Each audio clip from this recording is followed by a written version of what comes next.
फिर 1 महीने की चिंता करो, फिर 1 सप्ताह की चिंता करो, फिर 1 दिन की चिंता करो। सुबह उठो, आज के दिन पर ही फोकस करो। आज का दिन मेरा अच्छा जाए। एक एक डे बाय डे व्यक्ति जब जीने लगता है और एक एक दिन के साथ, जब एक एक घंटा और एक एक घंटे के साथ, एक एक क्षण आप जहां हो, जिधर हो, जिस वक्त हो, जिस जगह पर हो, वहां अपना 100% प्रदान करो। जिस जगह आप अपना 100% ऊर्जा प्रदान करोगे वहां आप जुड़ जाओगे, और जब जुड़ जाओगे भूख और प्यास से परे हो जाओगे। व्यक्ति जुड़ नहीं पाता है भूत और भविष्य की चिंताओं के। बहु लांबू विचारवानी जरूर नहीं भाई। आ दुनियाना अंदर बहु लांबू विचारिए तो काम ज ना था। फ्लाइट में बेसीस अने फ्लाइट क्रेश थाय तो ना बेस। पानी में तरवा जईश अने डूबी जईश तो ना तर।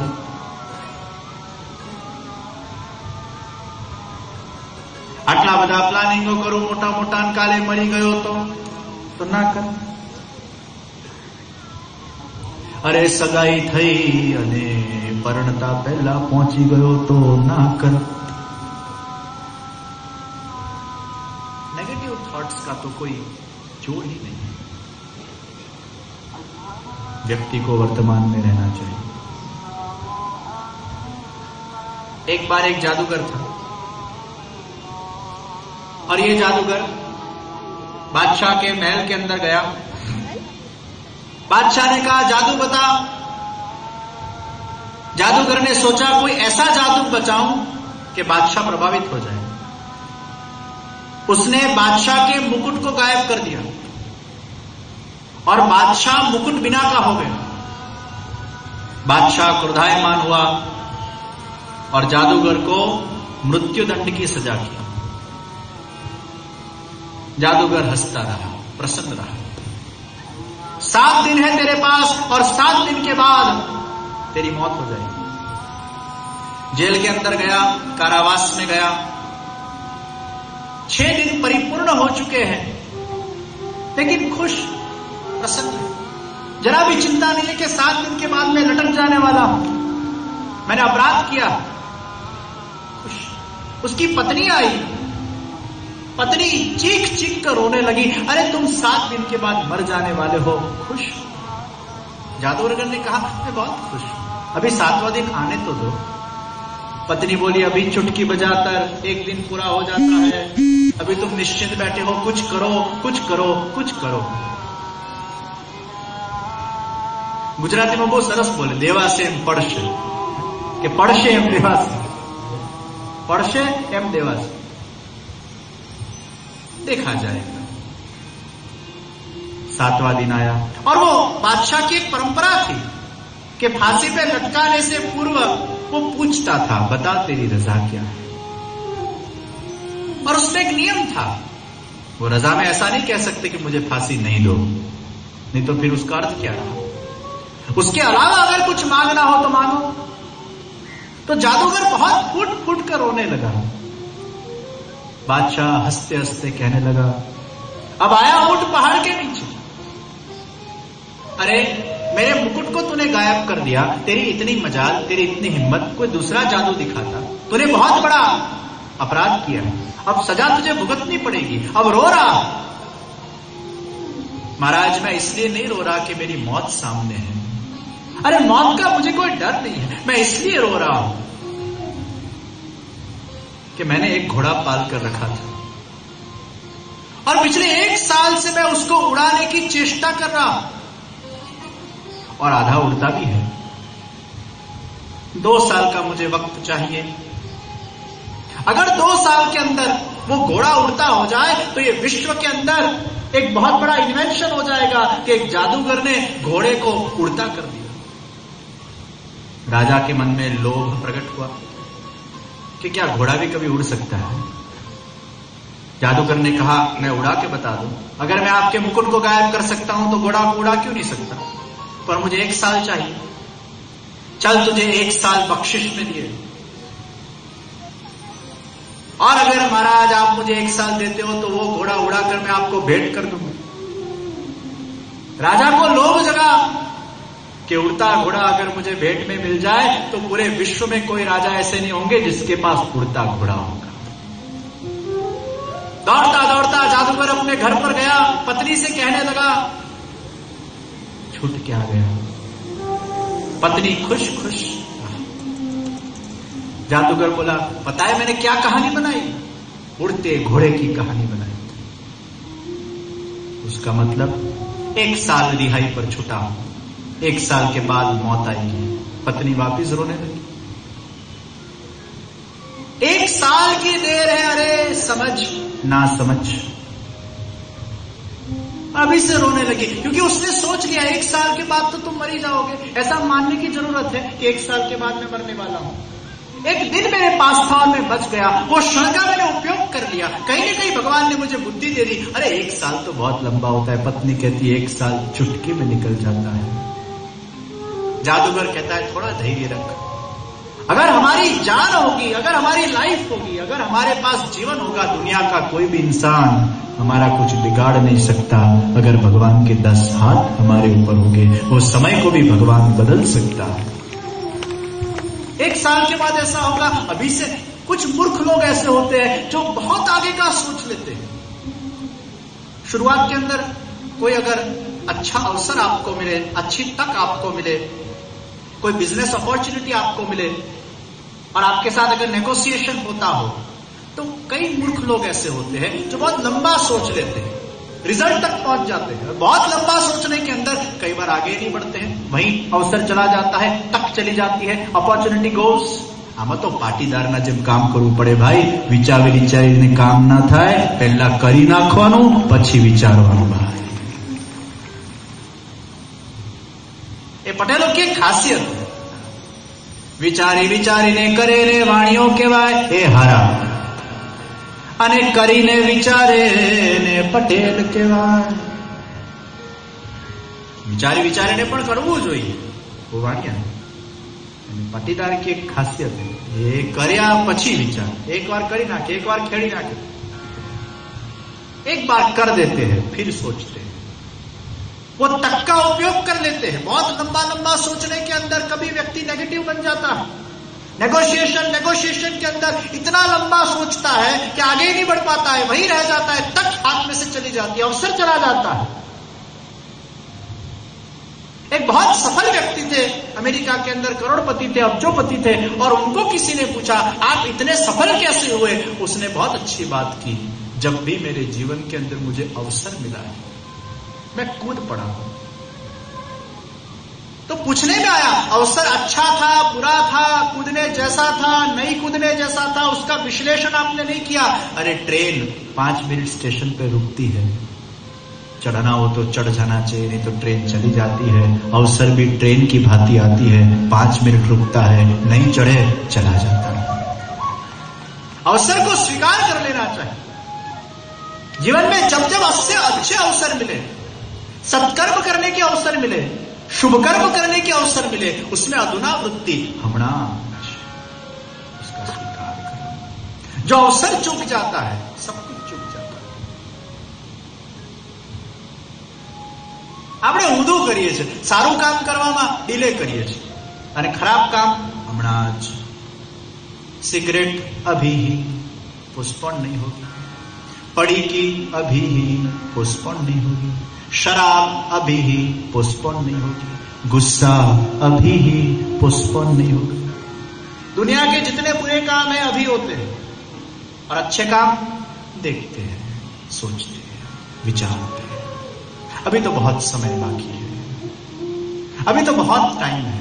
सत्संग जोईशु, सेवा जोईशु, तीर्थ यात्रा जोईशु।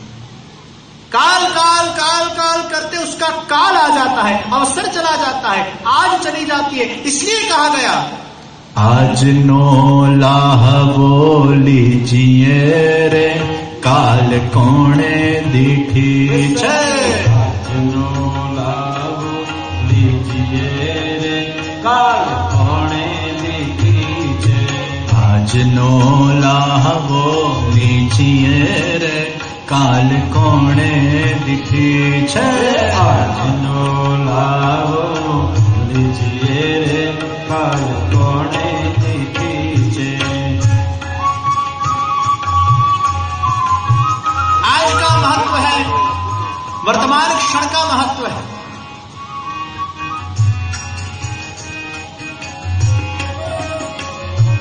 फूलनी गादी ने फूल नाच किया,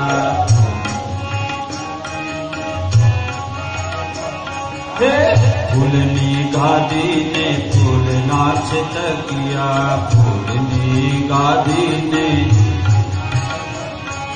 फूल के रावी सरी बंधा लिए कान कोणे दीजिए।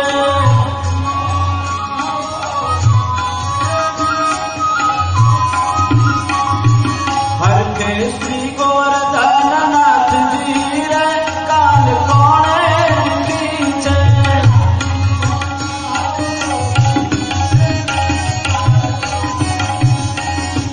सोना नो हिंडोड़ो ने हिरला निंदोरी,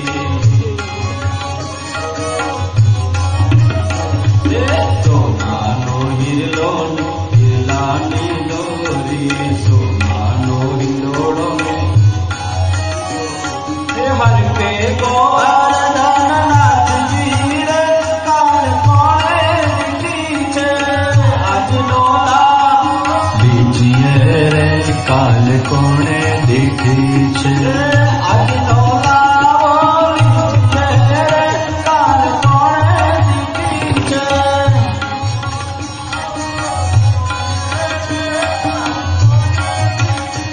हे बाबी नाम हुला ने आनंद नी है रे, नाम हुला आनंद नी है, बाबी नाम हुला ने आनंद नी है रे।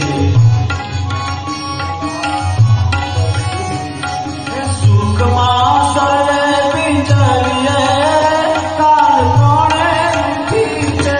आज नोला लीजिए काल कोणे दीजिए। आज नोला लीजिए रे काल कोणे दीजिए। आज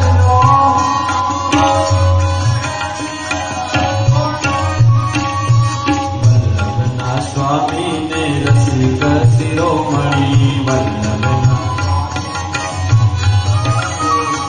वल्लभना स्वामी ने रसिक शिरोमणि। हे मारी बारी मुखरानी मारिए काल कोणे दीजिए। आज नो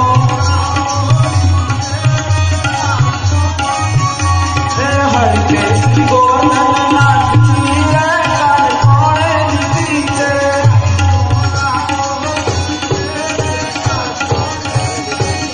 हर के गोवर्धन नाथ जी रे काल कोणे दीजिए।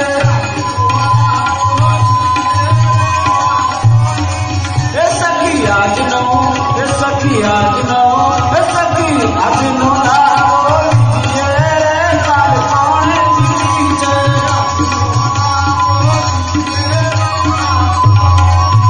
सखी आज नो लाओ लीजिए रे काल कोणे दीजिए।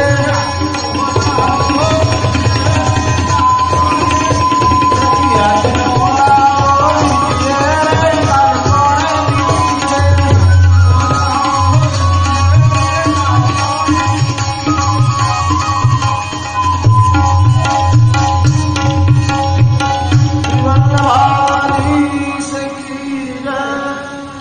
Time is the key factor. Use it or lose it. अवसर, एक साल के बाद मौत। पत्नी ने कहा 1 साल के बाद तुम मर जाओगे। जादूगर ने कहा है बहुत सही, तू चिंता मत कर। तो मूर्ख लोग बहुत लंबा सोचते हैं, वो एक्शन ओरिएंटेड नहीं होते, खाली थिंकिंग ओरिएंटेड होते। वो सोचते ही जाते और बहुत लंबा सोचने से भी कई बार वर्तमान नष्ट हो जाता है। थोड़ा तो भगवान के भरोसे पर रहना पड़ता है। हर एक प्रकार का प्लानिंग होना चाहिए, पुरुषार्थ होना चाहिए, हर एक प्रकार की योजना बननी चाहिए, लेकिन 50% आप योजना बनाओ, 50% आप भगवान के चरणों में समर्पित हो जाओ। कुछ तो भगवान के हाथों में छोड़ना पड़ता है, कुछ साहस करना पड़ता है, कुछ रिस्क लेने भी पड़ते हैं। અને આ દુનિયાના અંદર કોઈ પણ ધંધાદારી વ્યક્તિ અગર સફળ થયો હશે એ સાહસ વગર નથી થયો। उसने कुछ तो रिस्क लिया है, कुछ तो भगवान के भरोसे उसने कार्य किया।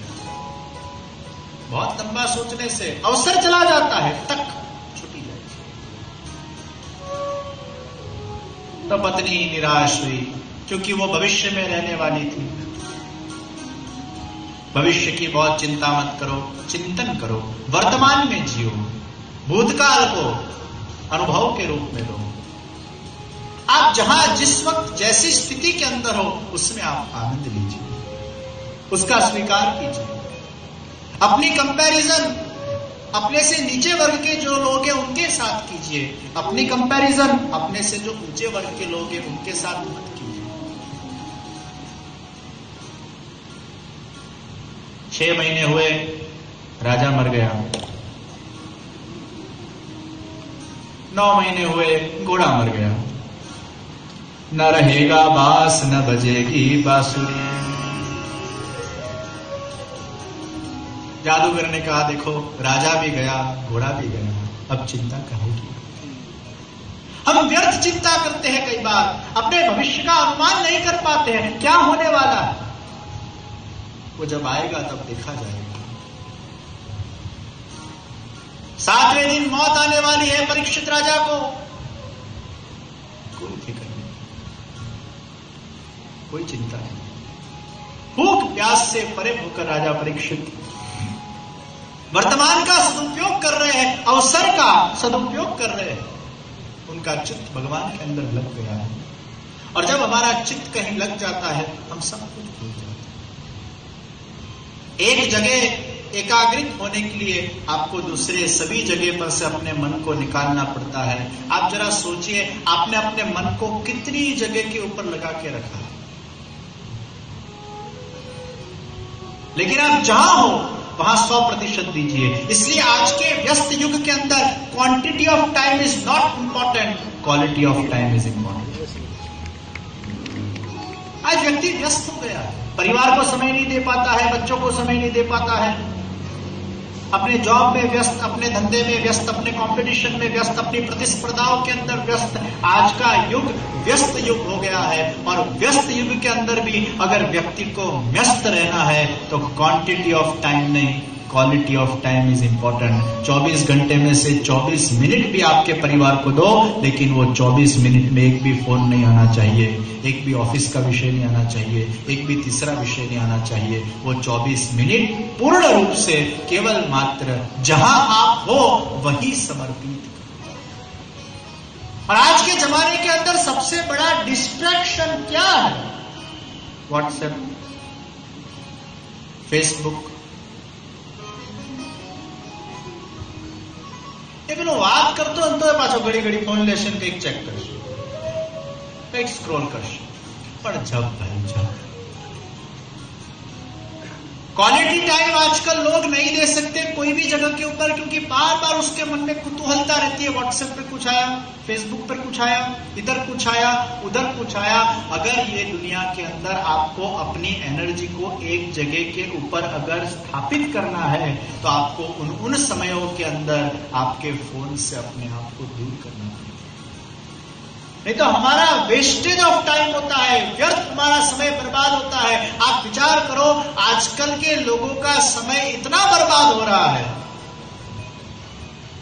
और जितना आपका इन विषयों में समय बर्बाद होगा, आपका मन डिस्ट्रीब्यूट होगा। जितना मन डिस्ट्रीब्यूट होगा, वो मन के अंदर उसका चंचल स्वभाव और प्रगाढ़ बनता जाएगा, और जितना मन चंचल बनता जाएगा उतना मन अशांत बनता जाएगा, जितना मन अचल बनता जाएगा उतना मन शांत।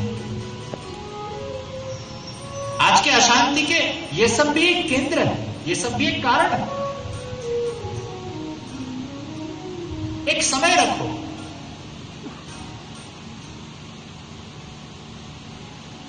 हमें अमेरिका में कई लोगों ने फोन में से ईमेलों को निकाल दिया, क्योंकि ईमेल के माध्यम से भी डिस्ट्रैक्शन होता है। हर 2 मिनट में वो चेक करता है, ईमेल को पढ़ता है, फिर उसके जवाब को सोचता है, उसको लिखता है, या फिर वापस उसको भूल जाता है। उसके करते उन लोगों ने ऐसा नक्की किया कि हम लोग दिन में आधा घंटा रात को निकालेंगे, कंप्यूटर के ऊपर हम लोग ईमेल देखेंगे और उस वक्त ही हम उसका रिप्लाई करेंगे। 24 घंटे के अंदर आधे घंटे हम ईमेल की निकालेंगे। मोबाइल के ऊपर से ईमेल उन्होंने हटा दिया। ये डिस्ट्रैक्शन। भूख प्यास से परे होकर परीक्षित राजा भगवान की कथा के अंदर न्यस्त बने हैं। हे शुकदेव जी महाराज, भगवान कृष्ण के मेरे जीवन के ऊपर बहुत उपकार है। मेरे पितामह अर्जुन भगवान कृष्ण के चरणारविंद रूपी नौका के आश्रय के बिना वो कौरवों के सैन्य रूपी महासागर को पार नहीं कर पाते अगर कृष्ण उनके साथ नहीं है। भगवान श्री कृष्ण की बहुत कृपा है। अरे मैं तो मेरे मां के गर्भ के अंदर अश्वत्थामा के ब्रह्मास्त्र से नष्ट हो जाने वाला था, जलकर राख हो जाने वाला था, लेकिन परम कृपालु मेरे परमेश्वर की कृपा से उस वक्त मेरी मां ने भगवान श्री कृष्ण की शरणागति को स्वीकार की और भगवान मेरी रक्षा के लिए दौड़ आए। इसलिए मेरा नाम भी परीक्षित पड़ा। चाहू और से जिसका रक्षण हुआ है वो परीक्षित। भगवान कृष्ण के मेरे ऊपर बहुत उपकार है। हे शुकदेव जी, आप मुझे भगवान कृष्ण की कथा सुनाइए। किस प्रकार भगवान का प्राकट्य हुआ, बलराम जी का किस प्रकार प्राकट्य हुआ। मैंने सुना है कि बलराम जी देवकी जी के भी गर्भ में थे और रोहिणी जी के भी गर्भ में थे। एक ही बालक 2 जगह गर्भ कैसे धारण कर सकता है, ये बहुत मेरे प्रश्न है। कितने साल भगवान व्रज में विराजमान हुए, भगवान की कितनी रानियां हुई, किस प्रकार भगवान के विवाह हुए, ये सब प्रश्न मेरे अंदर प्रकट होते जा रहे हैं। हे शुकदेव जी, इसका समाधान